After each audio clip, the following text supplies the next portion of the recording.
I've literally just ticked over to 1,000 miles, so the car is now officially, according to Lotus, run in. So I'm just going to give you a few of my sort of first impressions from the 1,000 miles of having driven it.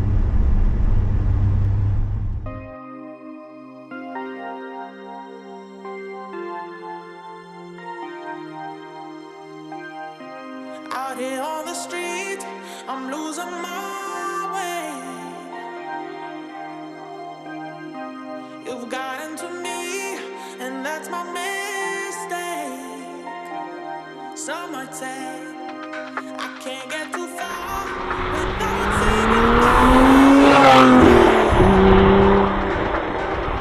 You gave me your heart and took it away. I'm going underground. Say your loving comes around, going underground, 'cause your love is not around anymore. Going underground, yeah, going underground. So first off, the car is extremely comfortable, actually, a lot more comfortable than I thought. I'm glad I went for the leather seats. I'm really a big fan of the colour combination as well. I think that has really stood up, especially against some of the other specs that you see. I think I'm really happy with what I've done with the dark verdant green exterior and the tan. It's quite a bright tan interior actually, but I think it works really nicely. The car is quite light, small, agile, very different compared to the Aston Martin DBS. You can't really compare which one is better to drive because they're just so different. Obviously the Lotus is a lot better in the corners and dynamically, but the Aston has its signature V12 soundtrack, and it's just an excellent cruiser. So very different cars. But this sounds really good as well, actually. Another strong like on this car is the way it sounds, the noise that it makes. It didn't get actually very much publicity in a lot of the reviews and everything, but the 3.5 litre V6, I guess because people are used to it on the Exige, but it just sounds incredible.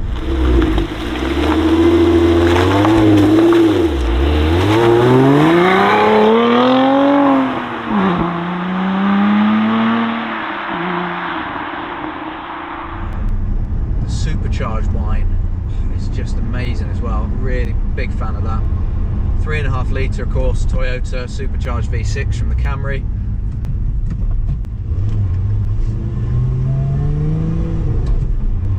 Providing the soundtrack.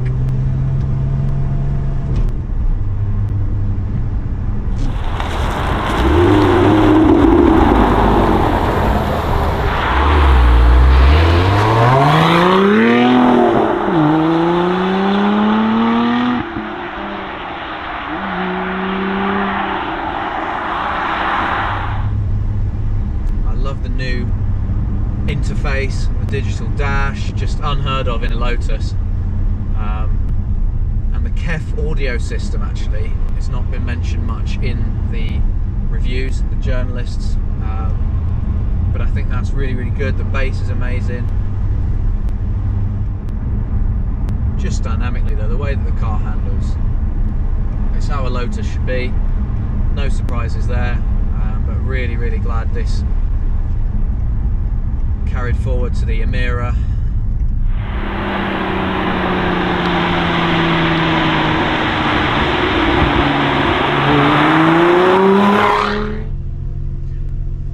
Another thing I like, which is being demonstrated now incidentally, is the reverse camera. Really good quality. Again, just not something you come to expect on a Lotus. But really decent quality. The parking sensors are good as well.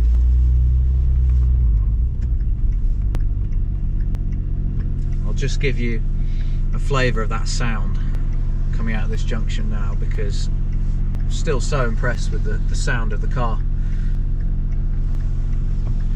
especially given in 2023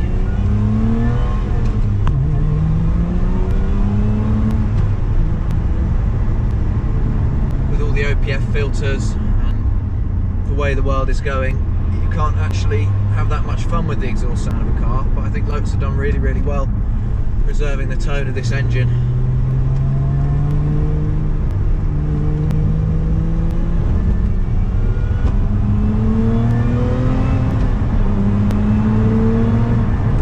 You can really hear that supercharger whine, and that's really part of the appeal of the car.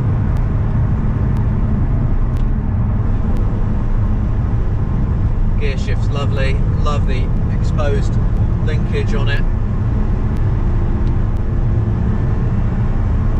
Sort of a unique thing with Lotus really. And then there's a really cool light that comes on at night which lights up the whole thing when you get in. It's really, really cool.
Difficult actually to think of things that I don't really like about the car.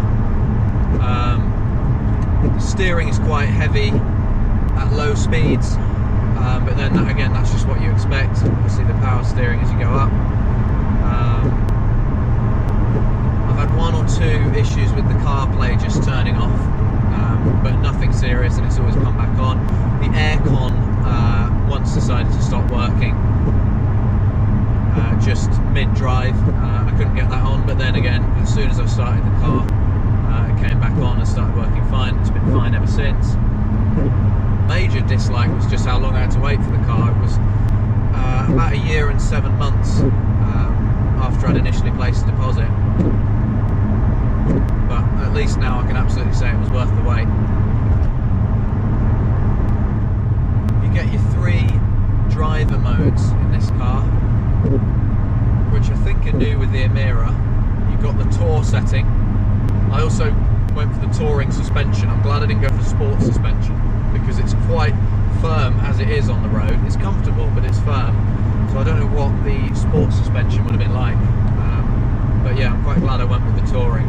You weren't actually given much of a description when you were speccing the car initially. It was just a box that you ticked whether you wanted the touring or the sport suspension setting, and that came fixed with the car.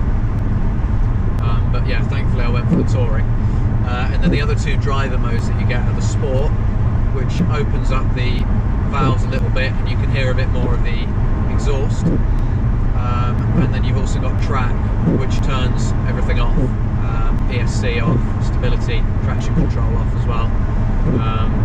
But I mainly just leave it in Tour because I find the noise is pretty good even in the Tour setting, and it seems to have better fuel economy in Tour from what I've noticed as well.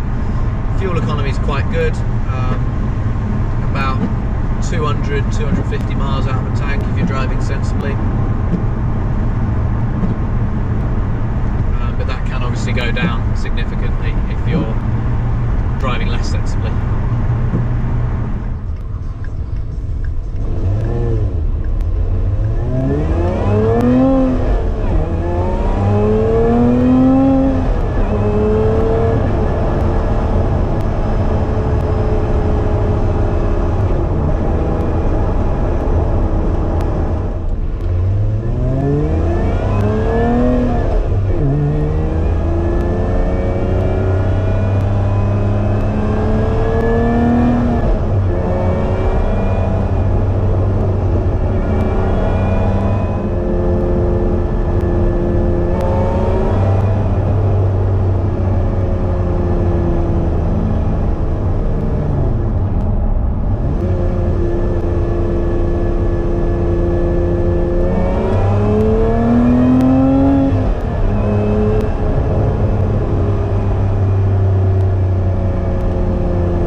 get the engine on display, which I think is a really underrated thing.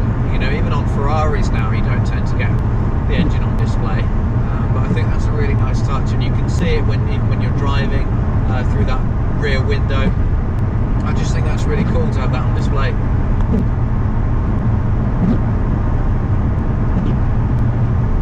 The windscreen wipers are not the best. That's probably a very, very tiny little dislike, but they're not the most effective. Not that you really care. But as you can see, I'm really struggling to find dislikes with the car. I suppose it's on paper it's a little bit heavier than your traditional Lotus. It's 1400 kilos, but it's still light by modern car standards, and it feels very, very light on its feet. The front end, the way it turns, is just instant. I've not really driven a car like that before, obviously besides the Exige final edition that I drove a couple of years ago. But it's just instant, that front end, and that's really, really nice. Just gives you a lot of confidence in the car. Very, very grippy as well. The Goodyear tyres that it comes with are really, really effective. Lots of grip. You can really hear the supercharger whine as you go up the revs, and I just think that's really cool. Almost reminds me of one of those big American muscle cars, like a Challenger or something, that's got that supercharger all the way up the revs. But the best thing about this is just, unlike a lot of previous Lotus products, it genuinely is usable every day. You could daily this if you wanted to, and I have considered it. It's just so small, agile, easy to park, comfortable, sounds amazing, looks great. It could be your only car and you'd have a great time with it. There's also a decent amount of storage space in the back. Oh, one other dislike. Sometimes I've got trouble closing the boot properly, so one side of the boot can stay open, which is really frustrating because you end up with you can still drive it and it doesn't open, but you've got the warning light on the dash, which is really annoying. So you have to either give it a proper slam, which then risks knocking the glass out of the back, or you have to push it down and then lean on that side until it closes and keep locking and unlocking it. So that's a little bit frustrating, but nothing life-changing, and it's worth it for that noise, isn't it? Another plus point of this car, I think, is that it's just a little bit cooler than your average Porsche. It's a little bit more left field. You see so many Caymans, Boxsters. It's just nice to see this because it's something different on the road. It stands out a little bit.